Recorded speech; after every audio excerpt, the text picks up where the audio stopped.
Hey Zenny, it's Derrick Sue, the Oakland mayoral candidate.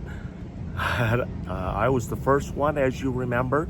You interviewed me 3 years ago as one of the first candidates, and I told you it was, again, early start. I have a whole different campaign that I've already put together. We've already structured it, and you are getting the exclusive details right now.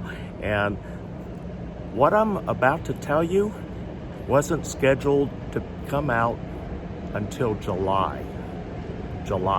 That's when my big media hits all over Oakland and nationally. I'll be in 2 magazines. I have a 3-night documentary and a lot more surprises in store. I'm not running the conventional Oakland political race.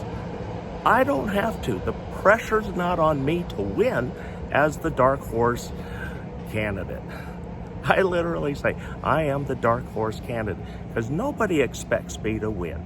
But I can make this political election period entertaining, educational, and very informational. And so that's what I plan on doing. And there's going to be a lot of things, but you want to hear one of the biggest splashes. This is actually comes towards the end of my media campaigning, but you're getting the exclusive right now. And I'm announcing to you that because of all of my advocacy and the involvement with the homeless issue here in Oakland, I have the possibility of creating at least a $4.8 million income. Yes, $4.8 million income. Where does that come from? Well, that's part of that comes from my open lawsuit with AB&I Foundry, which I helped to close down because of health issues that they've caused right here directly in the community. And so those monies that I'm awarded from that lawsuit will go into a foundation trust that will be overseen by a board. I am independent of that. I simply am the vehicle that puts the monies in that foundation trust. That foundation trust, in terms, creates the tiny homes and tiny home villages of affordable homes that I've been talking about for a long time. Actually, going back to 2017 is when I began talking about it in my initial broadcast as The Journey Home. It was a Facebook daily broadcast, and I was recognized by a local major television station, NBC Bay Area. They did a special on me about what I was doing and the window that I was providing into the homeless situation. And across that brought me a lot of attention. And in fact, I am considered the face and the voice of homelessness. And I say that because I was on a Netflix series called Last Chance U. I spoke as the homeless advocate here in Oakland, and then how they found me was by Googling homeless advocacy Oakland and then homeless people in Oakland. My face came up, number 1 and number 2. So it was quite an honor when Netflix contacted me for my role in Last Chance U. It was shot right here in Oakland, and it dealt with the homeless situation and Oakland issues. And it was the program was centered around JCO football, junior college football, and advancing to the next level. And their struggles with housing and affordability of everything while they're trying to go to school. And so it was an honor to be a part of that documentary.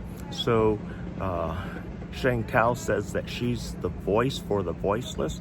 I truly contest that, because if you truly were the voice of the voiceless, your name would have come up and Netflix would have used you. So my name came up number 1, number 2. So Sheng, forget about that. That's mine. I've been using that since 2017. I am the face and the voice of the voiceless. And I have a community that actually knows who I am. Nobody in the homeless community knows you. So you can't be the voice for the homeless. I represent over 350 homeless individuals here in East Oakland. Yes, 350 I represent.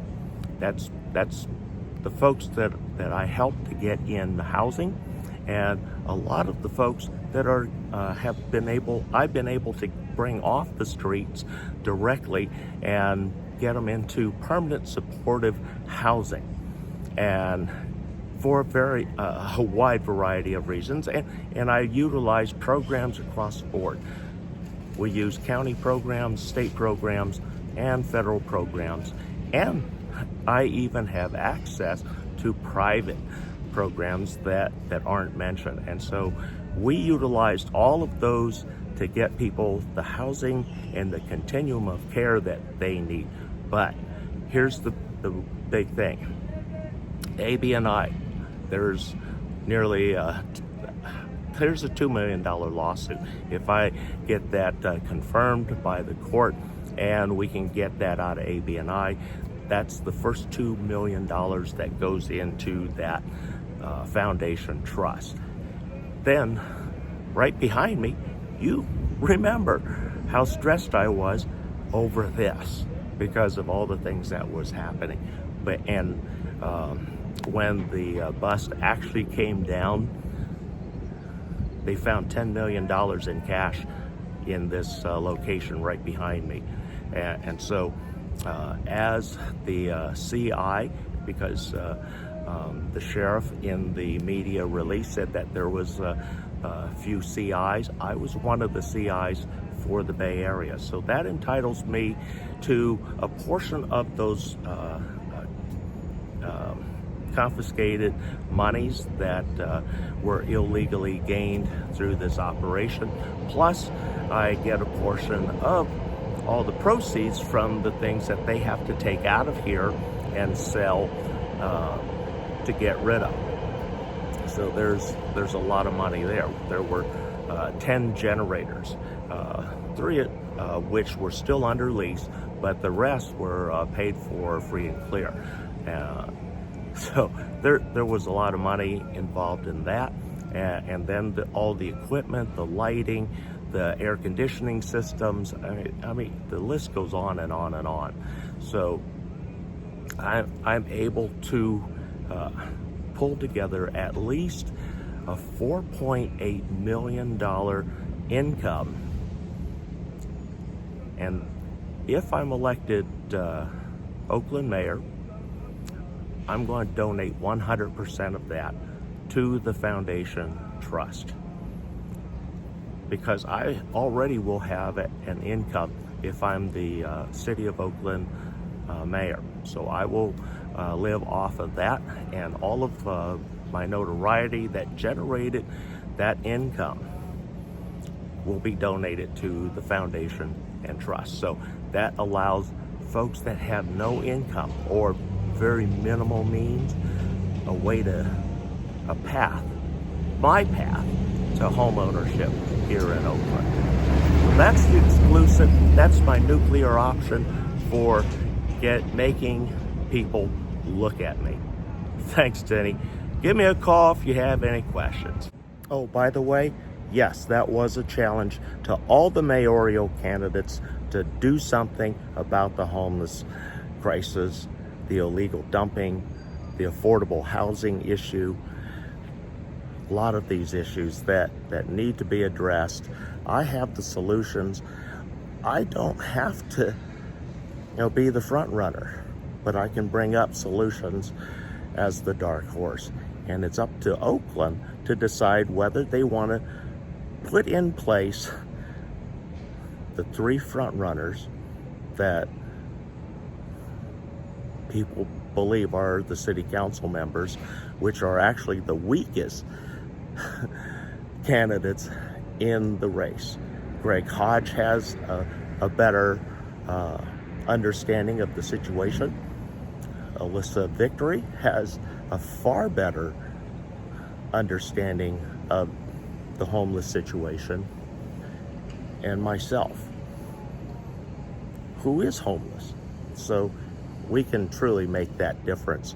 And we should, as I always say, don't be surprised by the dark horse. We saw it also in the Derby race. So the dark horse can come from behind and take it all. Thanks, Annie. Call me.